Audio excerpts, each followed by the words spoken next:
Okay, so we are going to start. जो हमारा दूसरा लेक्चर है बिजनेस एथिक्स का, जो दूसरा चैप्टर है, हम उस चैप्टर से शुरू करने जा रहे हैं। पिछले चैप्टर में हमने शूट कर लिया था बिजनेस एथिक्स का चैप्टर 1, और अब हम स्टार्ट करने जा रहे हैं बिजनेस एथिक्स के चैप्टर 2 के साथ। चलिए देखते हैं। सबसे पहले इसका एक मेन हाईलाइट ये है कि बिजनेस एथिक्स का क्या मतलब है, एथिक्स का क्या मतलब है, ये हमने देख लिया था। ध्यान देने वाली बात यहाँ ये है कि बिजनेस एथिक्स, एक सवाल जो बार बार पूछा जाता है, एक बिजनेस एथिक्स में ध्यान देने वाली बात ये है कि it is derive from a word Athos. Greek शब्द एथोस से बिजनेस एथिक्स बनाया गया है। ये एमसीक्यूज में बार बार पूछा जाता है, बिजनेस एथिक्स किन शब्दों से बना है। ये बना है ग्रीक वर्ड एथोस से। एथोस का अर्थ होता है किसी भी व्यक्ति का चरित्र निर्माण, या वो किन सिद्धांतों को फॉलो करता है, या उसकी मूल्य प्रणाली क्या है, और जिस समाज में वो काम कर रहा है उस समाज की मूल्य प्रणाली क्या है। ये चीजें एथिक्स कहलाती हैं। एथिक्स एक मॉरल फिलॉसफी है। मॉरल फिलॉसफी यानी नैतिकता के बारे में बताता है, नैतिकता से संबंधित प्रश्नों के बारे में बताता है। और इस ब्रांच में हम सीखते हैं कि गलत, बुरे और सही में फर्क क्या है।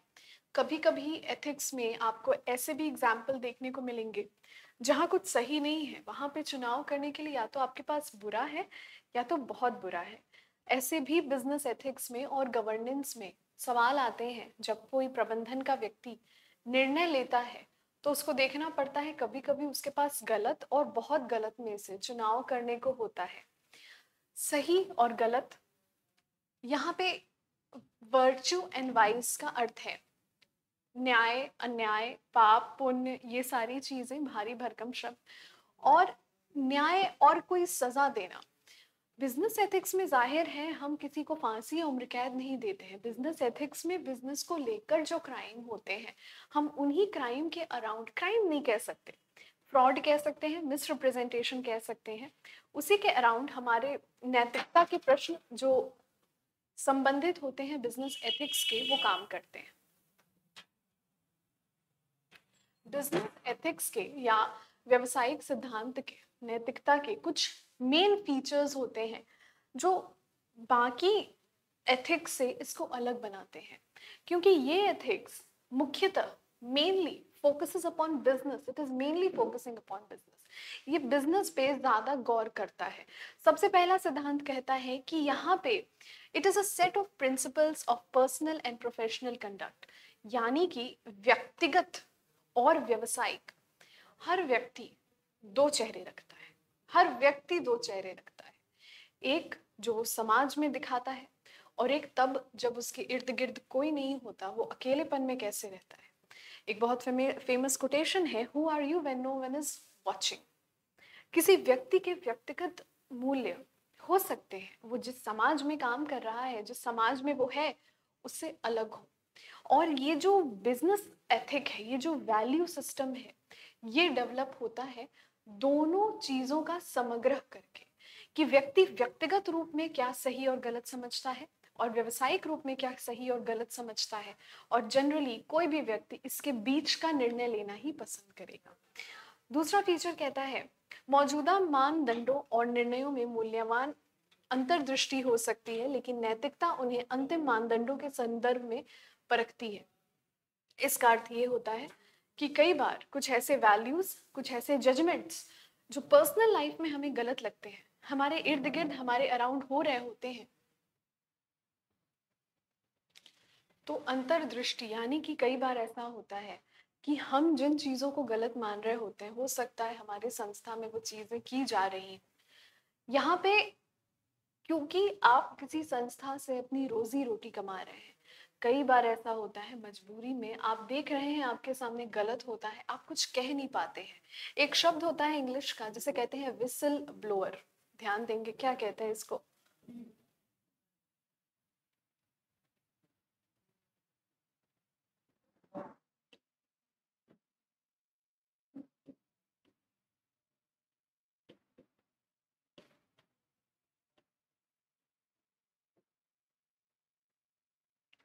WHISTLEBLOWER, सीटी बजाने वाला। जनरली यहाँ पे सीटी बजाने वाला का संदर्भ गलत सेंस में नहीं है, सही सेंस में है। जैसे ट्रैफिक पुलिस होती है, ट्रैफिक पुलिस विसल ब्लो करती है। आपके घर के रात में जो पेट्रोलिंग होती है, वहां पे जो चौकीदार लगाए जाते हैं वो विसल ब्लो करते हैं। विसल ब्लोअर यहाँ पे इस संदर्भ में लिया जाता है कि जब कोई व्यक्ति किसी बहुत लंबे अरसे से चली आ रही चीज के खिलाफ आवाज उठाता है तो उसे कहते हैं विसल ब्लोअर। तो अगर हम देख रहे हैं हमारी संस्था में जो हो रहा है कुछ गलत हो रहा है, हमारे व्यक्तिगत मूल्यों की बात करें अगर, तो वो हमारे हिसाब से गलत है, मगर हो सकता है उस संस्था से हम रोजी रोटी कमा रहे हैं। हमारे अंदर शायद इतनी क्षमता नहीं है, इतनी हिम्मत नहीं है कि हम गलत के खिलाफ आवाज उठा सके। तो यहाँ पे कई बार व्यक्ति अपने व्यक्तिगत मूल्यों का त्याग भी करना पड़ता है, उसकी मजबूरी रहती है। उसको लगता है कि प्रैक्टिकल लाइफ और उसकी जो थियोरेटिकल लाइफ है, अगर उसको उसमें से कुछ चुनना है तो वो क्या होगा। और जनरली जो समाज में देखने मिलता है कि झुकाव ज्यादा प्रतिशत में पैसे पे रहेगा, आपकी आमदनी पे रहेगा। क्योंकि अगर ऐसा नहीं हो रहा होता तो कितनी सारी कंपनियां हैं जिनका कोर्ट केस चल रहा है, शायद कभी किसी ने विसल ब्लो किया होता तो ये नहीं होता आज की डेट में। तीसरी बात कही गई है, ethics is involved in all human activities including business. There is a need for science in ethics in every human endeavour. नैतिकता व्यवसायिक सहित सभी मानवीय गतिविधियों में शामिल है। प्रत्येक मानवीय प्रयास में नैतिकता के विज्ञान की आवश्यकता होती है। सबसे पहली चीज तो नैतिकता को अवधारणा से कंफ्यूज नहीं करना है, एथिक्स को कन्वेंशन से कंफ्यूज नहीं करना है। कन्वेंशन एक परंपरा, एक प्रथा है जो सही हो भी सकती है, नहीं भी हो सकती है, न्यूट्रल हो सकती है। कई ऐसी प्रथाएं हमारे समाज में चली आ रही थी काफी समय तक, अभी भी कहीं कहीं होता है। जैसे अगर हम बात करें बाल विवाह के बारे में, ये एक प्रथा थी, नैतिक रूप से गलत थी, मगर ये चली आ रही थी। तो यहाँ पे कहा गया है कि नैतिकता जिसका आप उपयोग कर रहे हैं अपने बिजनेस में, उसके तथ्य होने चाहिए, वो एक साइंटिफिक वैज्ञानिक तरीकों पर आधारित होनी चाहिए। आगे देखते हैं। Ethic is not legal, though it does not allow violation of laws. It is a guide to law in so as it highlights its shortcoming. यानी कि नैतिकता कानूनी नहीं होती है। कानून हमें नहीं बताता है कि आपको नैतिक होना है या नहीं होना है। कानून आपको वैधानिक क्या है और अवैधानिक क्या है ये बताता है। मॉरल साइंस और लॉ दो बहुत अलग चीजें हैं। किसी के लिए मॉरली कुछ गलत हो सकता है, लॉ की नजर में हो सकता है वो चीज गलत ना हो, सही ना हो, वो कोई शायद इतनी छोटी सी चीज हो। जैसे अगर हम छोटा सा उदाहरण दें तो हो सकता है हमारे लिए, किसी हर इंसान के लिए ये संस्कारों में होता है कि आपसे कोई बहुत सीनियर व्यक्ति है, बहुत सीनियर, तो आप उससे ऊंची आवाज में बात करना गलत मानोगे। आपके माँ बाप, आपकी परवरिश भी ये सिखाएगी कि अगर तुमसे कोई बहुत बड़ा है, कोई बुजुर्ग है, तो उससे ऊंची आवाज में बात नहीं की जाती है। ये एथिक है। लॉ नहीं कहेगा आपको कि as per section this if you are talking to a senior person in a high voice so you will have to pay a fine of 50,000, jail of 6 months। ऐसा कोई कानून नहीं है, ये नैतिकता है। तो नैतिकता और वैधानिकता दो अलग चीजें होती हैं। आगे देखते हैं। एक समाज में जो नैतिक व्यवहार माना जाता है वो दूसरे समाज में अनैतिक हो सकता है। उदाहरण के लिए चीन में कृत्रिम यानी का अर्थ होता है मैंडेटरी, आर्टिफिशियल। आर्टिफिशियल जन्म नियंत्रण अनिवार्य है, लेकिन कैथोलिक ईसाई समाजों में प्रतिबंधित है। खैर, अब ये लोगों के फेथ की बात है, श्रद्धा की बात है, आस्था की बात है, उस पर हम कमेंट नहीं कर सकते हैं। इसमें सिंपली समझें कि कई बार हम अलग अलग फेथ को फॉलो करते हैं। किसी फेथ में कुछ सही होता है तो किसी फेथ में वो गलत होता है। आगे देखते हैं। Ethics does not rest on feelings of approval और डिसअप्रूवल। हमारा जो नैतिकता है वो सामने वाले की स्वीकृति या अस्वीकृति पे नहीं निर्भर करती है, वो निर्भर करती है हमारे पे। हो सकता है हमारे लिए जो चीज गलत है, हमारी संस्था कह रही है कर दो, हम भ्रष्टाचार हम गलत समझते हैं, हमें दिखाया गया, बताया गया कि पैसे लेना देना हराम का पाप है। हम देख रहे हैं हमारी संस्था में ये चीज बड़े धड़ल्ले से चल रही है, तो ऐसे में क्या होगा? ऐसे में हम संस्था से, अगर हमारी नैतिकता इतनी मजबूत है कि हम उसको ऐसे भी सिनेरियो में कंटिन्यू कर पा रहे हैं, तो दो चीजें होंगी, हम संस्था को या तो छोड़ देंगे या मना कर देंगे। और अगर मना करने का परिणाम उस संस्था को छोड़ना होता है या निकाले जाना होता है, मगर हम नैतिक हैं, तो हम नहीं करेंगे वो काम जो गलत है हमारी नजर में। तो ये अप्रूवल या डिसअप्रूवल पे बेस्ड नहीं होता है। कुछ चीजें किन्हीं लोगों के लिए जो गलत होती हैं, सामने वाले के लिए वो मौज मस्ती की चीजें हो सकती हैं। आइदर वे ऐसे दो जनियों में पटेगा नहीं, कभी नहीं पटेगा। आगे देखते हैं, प्रिंसिपल नॉट फीलिंग। खैर ये तो यही बात थी, आगे देखिए। अब हम बात करते हैं ब्रांचेस ऑफ एथिक्स के बारे में, कि एथिक्स जो होते हैं वो कितने तरह के होते हैं। मेनली 8 तरह के होते हैं, और इन सारे तरीकों को आप आज इसी लेक्चर में सीखेंगे, जो कि चैप्टर 2 का पार्ट 1 लेक्चर है। मतलब एक लेक्चर इसके बाद आएगा, तब जाके ये चैप्टर कंप्लीट होगा। सबसे पहली चीज है मेटा एथिक्स। मेटा एथिक्स का मतलब है हम एथिक को संज्ञानात्मक और गैर संज्ञानात्मक में विभाजित कर देते हैं। संज्ञानात्मक यानी कि कॉग्निटिव और नॉन कॉग्निटिव। इसका क्या अर्थ है? इसका अर्थ ये है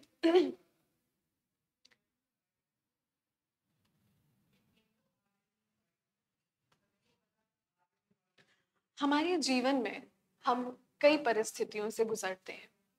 कुछ परिस्थितियां हमें भावनात्मक रूप में बदल देती हैं। जैसे अगर हम बात करें आजकल की जो चीजें हैं एग्जिस्टेंस में हैं, अगर हम उनकी बात करें, तो यदि कोई व्यक्ति सामने वाले व्यक्ति पे बहुत ज्यादा भरोसा करता है, बहुत ज्यादा यकीन करता है, और सामने वाला व्यक्ति अगर उस व्यक्ति के यकीन को तोड़ देता है, जिसका यकीन टूटा है, जिसका भरोसा टूटा है, उसको शायद जीवन में अब किसी पे भी भरोसा करने में समय लगेगा, अच्छा खासा समय लगे, शायद वो कभी किसी पे खुलकर भरोसा कर भी ना पाए। ये कॉग्निटिव है। जो चीज कॉग्निटिव है, कॉग्निटिव यानी कि हमारी इमोशनल मोरल जो पर्सन टू पर्सन वेरी करती है, पर्सन टू पर्सन अलग हो सकती है। तो हो सकता है हमारा जो कॉग्निटिव मोरल है, उस व्यक्ति का जिसका भरोसा टूटा है किसी ऐसी व्यक्ति द्वारा जिस पर वो बहुत भरोसा करता था या करती थी या जो भी, वो व्यक्ति फिर जीवन में शायद कभी भरोसा ना कर पाए किसी पे, शायद बहुत समय लगे। पर नैतिकता की अगर हम बात करते हैं, या अगर हम बात करते हैं बिजनेस एथिक्स की, हम बात करते हैं फैक्ट्स की, हम बात करते हैं फिगर्स की, तो ये चीज कहीं लिख के नहीं दी है कि यदि आप किसी का भरोसा तोड़ोगे तो ये चीज हो जाएगा उसके साथ, इसलिए आप दंडित किए जाएंगे। तो मेटा एथिक बात करता है कॉग्निटिव, संज्ञानात्मक। ये व्यक्ति दर व्यक्ति विभिन्न होते हैं, निम्न प्रकार के होते हैं। ये कोई किसी इमोशनल ट्रॉमा से कभी नहीं निकल पाता है, उसका कॉग्निटिव सेट बस वही हो जाता है। और कोई लोग बड़ी आसानी से चीजों को प्रोसेस कर लेते हैं, जीवन के साथ आगे बढ़ जाते हैं, तो उनका कॉग्निटिज्म ज्यादा स्ट्रांग होता है, चीजों को प्रोसेस जल्दी कर पाते हैं। दूसरा है हमारा नॉर्मेटिव एथिक। परंपरागत रूप की यहाँ पे बात की गई है। नॉर्मेटिव एथिक जो किसी व्यक्ति को ये बताते हैं क्या सही क्या गलत, और ये स्टडी में यूज किया जाता है। जैसे हम सबने 7th 8th तक, मैंने आईसीएसई बोर्ड से पढ़ाई की थी, मैंने 7th 8th तक हमारा एक सब्जेक्ट होता है मॉरल साइंस। मॉरल साइंस में हमें पढ़ाया जाता है, सिखाया जाता है, कहानी के थ्रू जो आपको मैसेज दिया जाता है वो नॉर्मेटिव में आता है। जैसे फॉर एग्जाम्पल हमारे पास एक कहानी थी, शायद आप सबने सुनी होगी, एक लकड़हारे की कहानी होती है कि उसकी कुल्हाड़ी पानी में चली जाती है और पानी से एक देवी प्रकट होती है, और वो उसको पहले सोने का कुल्हाड़ी देती है, वो कहता है नहीं ये मेरा नहीं है। फिर उसको चांदी का देती है, वो कहते हैं नहीं ये भी मेरा नहीं है। फिर वो उसकी कुल्हाड़ी लेकर आती है, तो वो कहता है हाँ ये मेरा है। तो जो देवी निकलती है पानी से, बड़ी प्रसन्न हो जाती है कि तुम बड़े ईमानदार व्यक्ति हो, तो तुम ये तीनों लेकर जाओ, ये सोना भी तुम्हारा, ये चांदी भी तुम्हारा, और ये लोहा तो तुम्हारा था ही। ये जो मैसेज हमें मिलता है, इसमें क्या मैसेज मिला कि ईमानदार रहना चाहिए। जो पढ़ाया जा रहा है, जो बताया जा रहा है, जो आदर्शात्मक है, वो नॉर्मेटिव है। एक धारणा को लेकर हमें एक मैसेज देना है समाज में, वो नॉर्मेटिव है। परंपरागत रूप से मानक नैतिकता इस बात का अध्ययन थी कि वो कौन सी बातें किसी कार्य को सही और गलत बनाती है। ये सिद्धांत एक व्यापक नैतिक सिद्धांत प्रस्तुत करते थे जिसका उपयोग कठिन नैतिक निर्णयों को हल करने में किया जा सकता था। 20वीं सदी की शुरुआत में नैतिक सिद्धांत अधिक जटिल हो गए और अब वे केवल सही और गलत होने से संबंधित नहीं है, बल्कि कई अलग अलग प्रकार की नैतिक स्थिति में रुचि रखते हैं।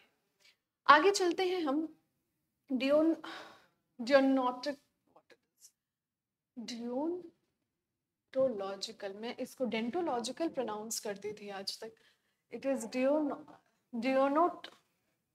डियोनटोलॉजिकल, आज तक इसको मैं डेंटोलॉजिकल प्रोनाउंस करते आ रही थी।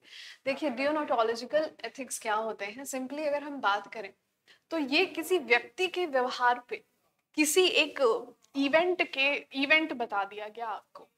जैसे पिक्चर आपने देखी, आजकल जो पिक्चर छाई हुई है, छावा पिक्चर एक आई है जिसमें छत्रपति संभाजी का जो संघर्ष रहा मुगलों के साथ और किस तरह से उन्होंने अपने पूर्ण स्वराज्य को स्थापित करने की नींव रखी, उसको बड़ी ही खूबसूरती से कलाकारों द्वारा दिखाया गया है। उसको देखने के बाद आप जिन भावनाओं से गुजरेंगे, और आप डेफिनेटली गुजरेंगे, कोई ऐसा व्यक्ति नहीं है जो कहे कि मुझे इसको देख के कोई भावना उत्पन्न नहीं हो रही, क्योंकि मानव व्यवहार है ये, ह्यूमन नेचर है ये, कि हम अगर कोई वेदना किसी सामने वाले पर, या हम सामने वाले को हर्ष उल्लास या किसी भी प्रकृति में देखते हैं ज्यादातर स्क्रीन पर, तो वो हमारे मन में भावनाएं उत्पन्न करती हैं। तो ये डियोनोटोलॉजिकल में हम ये देखते हैं, जिसको डेंटोलॉजिकल नहीं प्रोनाउंस करना आपको, इट इज डियोनोटोलॉजिकल। मैं अभी तक इसको गलत प्रोनाउंस कर रही थी, आज देखा मैंने ध्यान से। तो हम जब किसी व्यक्ति को एज अ थर्ड पर्सन उसके व्यवहार को देखते हैं, एज अ थर्ड पर्सन उसके सिचुएशन को देखते हैं, उसके सिनेरियो को देखते हैं, उस आधार पे जो हमारी धारणाएं विकसित होती हैं, उस आधार पे हमारी जो मान्यताएं विकसित होती हैं। जैसे हो सकता है ये मूवी जिसका मैंने एग्जाम्पल लिया, उस मूवी को देखने के बाद इतिहास को देखने का आपका नजरिया बदल जाए। हो सकता है आपको लगे कि ये चीजें हमें पढ़ाई क्यों नहीं गई, हो सकता है ये चीजें आपको लगे एक पर्टिकुलर व्यू पॉइंट बदलने का प्रभाव जो स्थिति रखती है, डियोनोटोलॉजिकल स्थिति है वो। डियोनोटोलॉजिकल का अर्थ होता है जो बहुत ही असाधारण है, जो किसी व्यक्ति के मापदंडों के, विचार के मापदंडों को बदल सकती है। देखेंगे जरा इसे। Deontology is the approach to ethics that ascertains goodness or rightness from reviewing act. कुछ देख रहे हैं, हम उसमें इन्वॉल्व नहीं, हम थर्ड पर्सन हैं और हम उसको रिव्यू कर रहे हैं, rather than third party consequences of the act, as in consequentialism or intentions of the persons doing act as a virtue ethics. सामने वाले जो काम कर रहा है उसके आधार पे हम कहें कि ये बड़ा बहादुर है, ये बड़ा क्रूर राजा है। जो भी चीजें हैं, जब हम एज अ थर्ड पर्सन उस चीज पे एक परिणाम, एक वर्डिक्ट देते हैं, वो कहलाता है डियोंटोलॉजी। आगे बढ़ते हैं। प्रैग्मैटिक या प्रैग्मैटिज्म एक बड़ी इंपॉर्टेंट चीज है यहाँ। चार्ल्स सैंडर्स पियर्स द्वारा ये बताई गई थी। चार्ल्स सैंडर्स पियर्स ये एक फिलोसफर थे और उनके साथ एक और फिलोसफर का नाम है विलियम जेम्स। इनके द्वारा बताया गया था कि प्रैग्मैटिज्म क्या होता है। प्रैग्मैटिज्म यानी कि जब हम नैतिकता को विज्ञान के साथ जोड़ देते हैं तो वो प्रैग्मैटिक कहलाता है। नैतिकता को विज्ञान के साथ जब आपने जोड़ दिया तो वो क्या कहलाया? प्रैग्मैटिज्म। अब इसके कई उदाहरण हो सकते हैं, जैसे लैब रैट्स। शायद आपने कभी शब्द जरूर सुना होगा, सुना नहीं होगा आप जानते होंगे क्या होता है लैब रैट्स। मैंने लिखा लैब यानी कि लेबोरेटरी और रैट्स यानी कि चूहे। पता होता क्या था लैब रैट्स की अगर मैं बात कर रही हूँ? लैब रैट्स जैसे साइंटिफिक एक्सपेरिमेंट्स किए जाते थे तो वो पहले जानवरों पे किए जाते थे, फिर उसके बाद धीरे धीरे कुछ इनिशिएटिव्स हुए, कुछ मूवमेंट्स हुए जिनमें ये किया गया कि ये जानवरों पर की जा रही क्रूएल्टी है, इसके खिलाफ मुहिम चली, तो कई जानवर आज़ाद हुए। इससे पहले, बहुत पहले अगर हम चल जाएं, जब अपार्थीड पॉलिसीज होती थी, मतलब जब अफ्रीकन स्लेव्स बेचे जाते थे यूरोपियन मार्केट में, तो उनको as a lab rat use किया जाता था। आर्सेनिक और न जाने कितने कितने डेंजरस टाइप के केमिकल से उनको जानबूझ के एक्सपोज किया जाता था, क्योंकि उस टाइम पे ये जो स्लेवरी वगैरह थी, जिसके खिलाफत में मार्टिन लूथर किंग जूनियर जी ने बहुत आवाज उठाई थी, और उनका बहुत बड़ा ये कंट्रीब्यूशन रहा है अफ्रीकन समाज की तरफ, कि उन्होंने अब इस अपार्थीड पॉलिसी को अबॉलिश किया, स्लेवरी को अबॉलिश किया। तो जब हम कुछ एथिकल को कुछ साइंटिफिक के साथ कंबाइन कर दे रहे हैं, साइंस के साथ कंबाइन कर दे रहे हैं, साइंस के साथ कंबाइन करके देख रहे हैं कि क्या वो चीज सिद्धांतिक है या नहीं है, उसी को हम नाम देते हैं प्रैग्मैटिक अप्रोच। आगे बढ़ते हैं, हमारा दूसरा है मशीन एथिक्स। मशीन एथिक्स की हम अगर बात करते हैं, ध्यान से देखेंगे, टीचिंग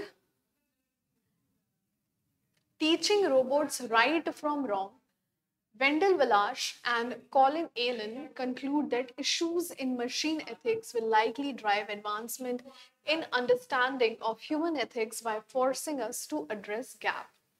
क्या अर्थ है इसका? एक मूवी आई थी, वो मूवी का नाम था रोबोट, रजनीकांत जी और ऐश्वर्या राय जी की मूवी थी वो। उसमें देखा होगा आपने कि जब वो बार बार अपने रोबो, चिट्टी नाम रहता है, वो बार बार अपने रोबो को ले जाता है अप्रूवल के लिए, तो एक उसका जो विलन टाइप का बंदा रहता है वो बार बार डिनाई करवाता है। अंतिम टाइम पे वो ये कह के डिनाई करवाते हैं कि इसमें तो भावनाएं नहीं है, इमोशंस ही नहीं है, तो ये किस तरह से समझ पाएगा इंसान के समाज में कैसे रहना है। तो फिर उस ऐप के जो जो डेवलपर रहते हैं, वो भी रजनीकांत जी ही रहते हैं, तो वो क्या करते हैं, वो ये करते हैं कि उसमें भावनाएं डाल देते हैं, कुछ मशीनरीज डाल देते हैं, जिसके बाद वो डिस्ट्रक्टिव हो जाता है। हमें उसके डिस्ट्रक्टिव होने पे नहीं जाना है, हमें केवल जाना है उसकी भावनाओं पर। यहाँ पे बताया गया है मशीन एथिक्स। जब आप आर्टिफिशियल इंटेलिजेंस, आज समाज में बहुत आगे बढ़ चुका है, और शायद आर्टिफिशियल इंटेलिजेंस की अगर हम बात करें तो एक सवाल जो बड़ा प्रचलन में रहता है, आप अगर इलॉन मस्क का इंटरव्यू देखें तो उनसे कई बार पूछा जा सकता है क्या आर्टिफिशियल इंटेलिजेंस में ये क्षमता है कि वो इंसानों के ऊपर काबू कर सके। इसका जवाब भी उन्होंने कभी बहुत सरल नहीं दिया है, घुमा फिरा के दिया है, एक पॉसिबिलिटी छोड़े हैं कि संभावनाएं हैं। खैर, मशीन एथिक्स बात करता है, अगर आप किसी भी आर्टिफिशियल चीज में इमोशंस को इंस्टिल करते हैं, कॉन्शियसनेस, खैर कॉन्शियसनेस इंसान नहीं इंस्टिल कर सकता, वो परमात्मा करता है, इमोशंस को इंस्टिल करने का प्रयास, या किसी भी मशीन को ये सिखाने का प्रयास, एक प्रोग्राम इंस्टिल करने का प्रयास जो उसे बताए कि क्या सही है, क्या गलत है, क्या तुम्हें करना है, क्या नहीं करना है, इसको हम कहते हैं मशीन एथिक्स। मशीन एथिक्स का अभी फिलहाल में कोई उदाहरण नहीं है मेरे पास कि मशीन एथिक्स क्या होते हैं, मशीन एथिक्स कैसे काम करते हैं, मगर लिखा गया है मशीन एथिक्स, तो मशीन एथिक्स आर देयर। आगे देखते हैं इसमें अप्लाइड एथिक्स या अनुप्रयुक्त नैतिकता। Applied ethics is a discipline of philosophy that attempts to apply ethical theory to real life situations. The discipline has many specialized fields: engineering ethics, bioethics, and business. अनुप्रयुक्त नैतिकता दर्शन शास्त्र में विशेष क्षेत्र जैसे इंजीनियरिंग, जैव नैतिकता या व्यवसायिक नैतिकता में काम आते हैं। इतना डीप में नहीं बात करते हैं, let's talk about something more concise, more precise. CA के कोर्स में एक सब्जेक्ट होता है, जब आप सीए प्रोफेशनल में पहुंच जाते हो तो एक कोर्स होता है, उसमें उसे हम कहते हैं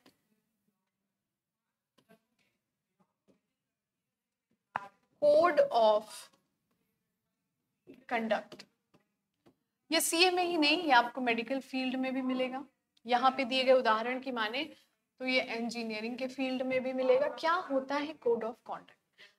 कोड ऑफ कॉन्डक्ट का अर्थ है, आप पेशा तो कर लिया, आपने पढ़ लिख के मेहनत करके डिग्री तो हासिल कर ली, मगर एक सीए होने से पहले, एक डॉक्टर होने से पहले आप एक इंसान हो, और आपको ये समझना पड़ेगा क्या चीजें आपके लिए करना सही है और क्या चीजें आपके लिए करना सही नहीं है। As a CA, as a doctor, जैसे सीए का एक हम कोड ऑफ कॉन्डक्ट अगर रिव्यू करें तो सीए का एक कोड ऑफ कॉन्डक्ट कहता है कि यदि कोई क्लाइंट अपना कोई काम किसी दूसरे सीए से करा रहा था, अब वो किसी अगले सीए के पास आ रहा है उसी काम को कराने के लिए जो उसका कोई पुराना सीए करके दे रहा था, तो ऐसे केस में क्या होगा ना, जो पुराना सीए है उसको पहले नए सीए से, मतलब मैं थी आपकी पुरानी सीए, आप किसी दूसरे सीए के पास चले, वो दूसरे सीए को पहले मुझसे एक एनओसी लेना पड़ेगा, no objection certificate. No objection certificate इस चीज को प्रमाणित करेगा कि मुझे पता है, मेरे संज्ञान में है कि मेरा क्लाइंट आपके पास गया है और मुझे इससे कोई एतराज नहीं है। क्या एनओसी मिल जाता है इतनी आसानी से? भाई देना पड़ता है, क्योंकि हमारा क्लाइंट जब हमसे काम करवाना ही नहीं चाह रहा है तो हम उसको कहाँ तक बांध के रख सकते? नहीं रख सकते। जाने वाले को कोई नहीं रोक सकता है। इस वजह से मन में थोड़ी पीड़ा लेकर, दिल पे पत्थर रखकर पुराना सीए एनओसी दे देगा कि जा सिमरन जा, जी ले अपनी जिंदगी। आगे बढ़ते हैं। रिलेशनल एथिक्स या संबंध परक नैतिकता, इसका अर्थ होता है वो एथिक्स जो किसी भी रिलेशनल वैल्यू से डेवलप होते हैं, यानी कि कम्युनिकेशन से डेवलप होते हैं। देखेंगे जरा, संबंध परक नैतिकता देखभाल की नैतिकता से संबंधित है। इनका उपयोग गुणात्मक शोध में किया जाता है, विशेष रूप से निविंशा विज्ञान और स्वजातीय विज्ञान में। और कंफ्यूज हो जाएंगे आप, ऊपर देखिए यहाँ पे, researchers who employ relational ethic value and respect the connection between themselves and the people they study, and between researchers and communities in which they live and work. Relational ethics also help researchers to understand difficult issues such as conducting research on intimate others that have died and developing friendships with their participants. समझ आया? I hope ना आया हो, क्योंकि आपको समझाना मेरा काम है, आपको समझ आ जाएगा तो मुझे समस्या होगी। रिलेशनल एथिक्स का क्या मतलब होता है? रिलेशनल एथिक्स का मतलब होता है, हम जब किसी व्यक्ति से, हमारा क्या इक्वेशन है, हमारे कुछ, अगर कोई हमारा बेस्ट फ्रेंड है, हमारे लिए कोई ऐसा दोस्त है हमारा जो समय आने पे हमारे लिए जान भी दे दे, उसके साथ जो हमारा इक्वेशन होगा वो शायद हमारे 100 दोस्त हैं, उन 99 से वो इक्वेशन नहीं है। हमें पता है कि रात को 3 बजे अगर हम किसी समस्या में हो, उनमें से कोई नहीं आएगा, एक इंसान है जो आएगा। और यकीन माने, अगर एक इंसान भी आपके जीवन में ऐसा है तो आप बड़े खुशनसीब हैं। रिलेशनल एथिक्स बात करता है, जिस समाज में कोई व्यक्ति रह रहा है या जिस व्यक्तिगत किसी का किसी से अच्छा संबंध है, उस रिलेशन का, उस रिश्ते के क्या दायरे हैं, आप उस रिश्ते को बचाने के लिए किस हद तक जा सकते हैं, ये रिलेशनल एथिक्स कहलाता है। जनरली हम इसमें दोस्ती का ही उदाहरण लेते हैं। कई लोगों की दोस्ती इतनी पक्की होती है कि एक दूसरे के लिए वो कुछ भी कर देते हैं। कई बार हमारे जो संस्कार होते हैं, हम अपने माँ बाप के लिए किस हद तक जा सकते हैं, किसी व्यक्ति के लिए हमारे जो मूल्य हैं, किसी एक व्यक्ति के लिए जो मूल्य होते हैं हमारे, वो रिलेशनल एथिक्स में क्लासिफाई किए जाते हैं। एक यहाँ पे बड़ी इंपॉर्टेंट सी चीज लिखी है, इन पे रिसर्च कंडक्ट किया जाता है। रिसर्च कंडक्ट करने का अर्थ ये नहीं है कि यहाँ पे पूरा शोध विज्ञान किया जाएगा। रिसर्च कंडक्ट करने का अर्थ है, हम ह्यूमन बिहेवियर साइंस जब पढ़ते हैं तो हम ये चीजों को पढ़ते हैं कि किसी व्यक्ति से जब हम कोई रिलेशन बनाते हैं, चाहे वो हमारा बहुत जिगरी यार हो, कोई बहुत अच्छा दोस्त हो हमारा, या हमारा कोई बहुत बड़ा शत्रु हो, हर व्यक्ति को देख के, जिसे हम जानते हैं, हमारे ब्रेन के न्यूरॉन्स में एक नेटवर्क फायर होती है, और वो जो नेटवर्क फायर होती है हमारे इमोशंस को अराइज करती है। न्यूरॉन्स एक पर्टिकुलर पैटर्न पे बहुत जल्दी 21 दिनों में एडजस्ट हो जाते हैं। इन एथिक्स की बात की गई है। इन्हें हम कहते हैं न्यूरो साइंटिफिक सर्जन या neuro scientific researchers. Neuro scientific यानी कि भावनाओं से नसों में, जो भावनाओं से नसों में हॉर्मोन्स चलते हैं, उनके विज्ञान को हम कहते हैं न्यूरो साइंस। आगे बढ़ते हैं और आज का हमारा अंतिम टॉपिक है मिलिट्री एथिक्स। मिलिट्री एथिक्स की अगर हम बात करते हैं, ये सैन्य नैतिकता की बात करते हैं। सैन्य नैतिकता का अर्थ है वो नैतिकता जो कहीं आर्मी में, कहीं सेना में इस्तेमाल की जाती है। जाहिर बात है, शायद जो चीज हमारे लिए ग्राउंड रियलिटी पे सही ना हो, वो चीजें भी हमें मिलिट्री एथिक्स में पढ़ने को मिलता है। जैसे घुसपैठिए या सीक्रेट एजेंट, आपने जरूर सुना होगा इन शब्दों को, नहीं सुना होगा, मूवीज देखी होंगी जिसमें हीरो होते हैं, हीरोइन होती है, वो लोग सीक्रेट एजेंट का काम करते हैं। अब ये सीक्रेट एजेंट होने का क्या अर्थ है?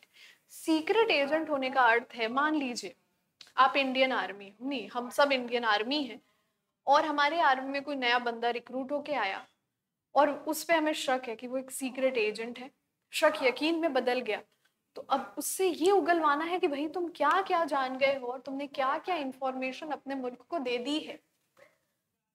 यहाँ पे उसको वेदनाओं की ऐसे सीरीज से हम गुजरना पड़ता है, क्योंकि यहाँ पे सवाल राष्ट्र की रक्षा का है। मिलिट्री एथिक्स अलग होते हैं, क्योंकि यहाँ पे हम एक मानव के बारे में नहीं सोचते, हम पूरे राष्ट्र के बारे में सोचते हैं। हम उस राष्ट्र के बारे में सोचते हैं जिसपे जान बलिदान करने के लिए हर सैनिक तत्पर रहता है और जान लेने के लिए भी तत्पर रहता है, क्योंकि यहाँ पे एक देश और उसमें रह रहे करोड़ों अरबों देशवासियों की बात होती है। देखेंगे जरा, military ethics a set of practices and philosophies and guiding members of the armed forces to act in a manner consistent with the value and standards as established by military tradition, and to actively clarify and enforce these conditions rigorously in its administrative structure. प्रशासनात्मक रूप में भी इन ethics को हमें अपने लोगों में इम्ब्यू करना है, इंस्टिल करना है, जहां जो चीजें, जैसा मैंने बोला, ग्राउंड रियलिटी पे नॉर्मल सिविल वर्ल्ड में शायद वो चीजें आपको सही ना लगे, मगर पाकिस्तान का एक सीक्रेट एजेंट पकड़ा गया, उसने हमारी मिलिट्री की इंफॉर्मेशन लीक कर दी थी, जिसकी वजह से हमारा 26 से 11 हो गया। 26 से 11 में कितने पुलिस वालों की जान गई, कितनी देशवासियों की जान गई, और विश्व स्तर पे भारत को आतंकवादी पीड़ित मुल्क का भी दर्जा दे दिया गया। अब यहाँ पे अगर हम ग्राउंड रियलिटी की बात करें, आतंकवादी या छोड़ दो, जाने दो, फिर से नहीं करेगा वो, ये लॉजिक यहाँ काम नहीं करता है। ये मिलिट्री है, ये आर्मी है यहाँ पे। और अब जो इंडिया की आर्मी और मिलिट्री डेवलप हुई है, कहा जाता है अब हम घर में घुसते हैं और घर में घुसकर मारते हैं, ये नया इंडिया है। अगर आपने हमारे देश के रक्षा मंत्री के कई इंटरव्यूज में देखा होगा, तो आज भारत की मिलिट्री बहुत ज्यादा मजबूत हो चुकी है, निडर हो चुकी है, और आज के समय में बड़े बड़े देशों की मिलिट्रीज हमसे ट्रेनिंग लेके जा रही है। तो मिलिट्री के एथिक्स अगर स्ट्रांग नहीं रहेंगे, अगर वहां पे देश को सर्वोपरि नहीं रखा जाएगा, तो चांसेस हैं कि हमारे देश और देशवासियों पे हमेशा के लिए खतरा बना रहेगा। तो ये चैप्टर 2 का पहला हमारा लेक्चर था। दूसरे लेक्चर के सीरीज में ये चैप्टर कंप्लीट हो जाना है। लेक्चर ओवर करने से पहले आइए एक quick revision. Thank you for watching. ये अभी बाद में करूंगी मैं, क्योंकि रिवीजन करा रही हूँ।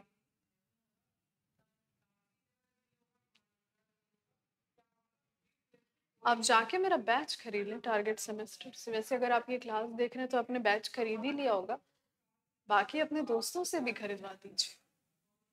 आइए शुरू करते हैं। चैप्टर 2 की हम बात करते हैं। एथिक्स क्या होता है? एथिक्स सबसे इंपॉर्टेंट चीज मैंने बताई, ग्रीक शब्द से डेवलप है। शब्द का मतलब है एथोस। एथोस यानी कि किसी व्यक्ति का कैरेक्टर, किसी व्यक्ति का मोरल, किसी व्यक्ति की फिलॉसफी। उसके बाद है हमारा फीचर्स में हमने देखा कि ये पर्सनल और व्यक्तिगत और व्यावसायिक सिद्धांतों का मिश्रण होते हैं। जजमेंट जो होते हैं, इसमें अलग अलग तरह के जजमेंट्स होते हैं, जजमेंट से हम प्रभावित होते हैं। ह्यूमन एक्टिविटीज होती हैं, मानव क्रियाएं होती हैं। एथिक्स लीगल हो ये जरूरी नहीं है, मगर एथिक्स होते हैं। एथिकल बिहेवियर जो किसी समाज का होता है वो दूसरे समाज के लिए अनएथिकल हो सकता है। और एथिक्स जो है हमारे अपने व्यक्तिगत होते हैं, ये किसी व्यक्ति की हामी या किसी व्यक्ति की नाराजगी पर डिपेंड नहीं करते हैं। ब्रांचेस में हमने बात की मेटा एथिक्स के बारे में, संज्ञानात्मक, नॉन संज्ञानात्मक, कॉग्निटिव, कि जो हर व्यक्ति पे डिफर करते हैं। फिर हमने बात की नॉर्मेटिव साइंस की, जो हमें कहानियों के ज़रा समझाया जाता है, मॉरल्स के थ्रू बताया जाता है। उसके बाद हमने बात की कर्तव्य परायण नैतिकता के बारे में, या डियोनटोलॉजिकल एथिक्स। डियोनटोलॉजिकल एथिक्स में मैंने बात की कि हम as a third person decide करते हैं किन्हीं दो लोगों के या एक लोगों के व्यवहार को देख के कि उसने सही किया या गलत किया। उसके बाद हमने देखा प्रैग्मेटिक की हमने बात की कि जब हम एथिक्स का इस्तेमाल वैज्ञानिक तरीकों से करते हैं, वैज्ञानिक तरीकों में करते हैं। मशीन एथिक्स मैंने बताई, एआई का एग्जाम्पल लिया, रोबो मूवी का एग्जाम्पल लिया मैंने, अप्लाइड एथिक जो रियल लाइफ सिचुएशन में होती हैं, special bio code of conduct, इसमें आपको मैंने बताया कि एक चार्टर्ड अकाउंटेंट, एक मेडिकल प्रोफेशनल को कोड ऑफ कॉन्डक्ट पढ़ाया जाता है जिसमें कुछ ऐसी चीज़ें सिखाई जाती हैं तो वो बीइंग वर्किंग प्रोफेशनल नहीं कर सकते हैं। उसके बाद हमने बात की रिलेशनल एथिक्स के बारे में। रिलेशनल एथिक्स जब दो व्यक्तियों में या किसी व्यक्ति और उसके समाज में जो एक संबंध बन जाता है, उस संबंध में क्या नैतिक है क्या नैतिक नहीं है, उसके बारे में हम बात करते हैं। मैंने यहाँ पे दोस्ती का उदाहरण लिया। और अंतिम बात मैंने की मिलिट्री एथिक्स या सैन्य नैतिकता के बारे में। सैन्य नैतिकता का अर्थ है जो चीज़ें किसी आर्म्ड फोर्सेस में, उसके एडमिनिस्ट्रेशन में, लोगों में डाली जाती हैं, सिखाई जाती हैं, वतन पे कुर्बान हो जाना, वतन के लिए किसी को कुर्बान कर देना, ये सारी चीज़ें मिलिट्री एथिक्स में आती हैं। So with that being said, हमारा आज का लेक्चर यहीं ओवर होता है और आप सबको महाशिवरात्रि की ढेर सारी शुभकामनाएं। ये लेक्चर जब तक आप तक पहुंचेगा शायद शिवरात्रि बीत चुकी होगी, इवन दो आपको शिवरात्रि की ढेर सारी शुभकामनाएं, and we will see you in the next. Thank you.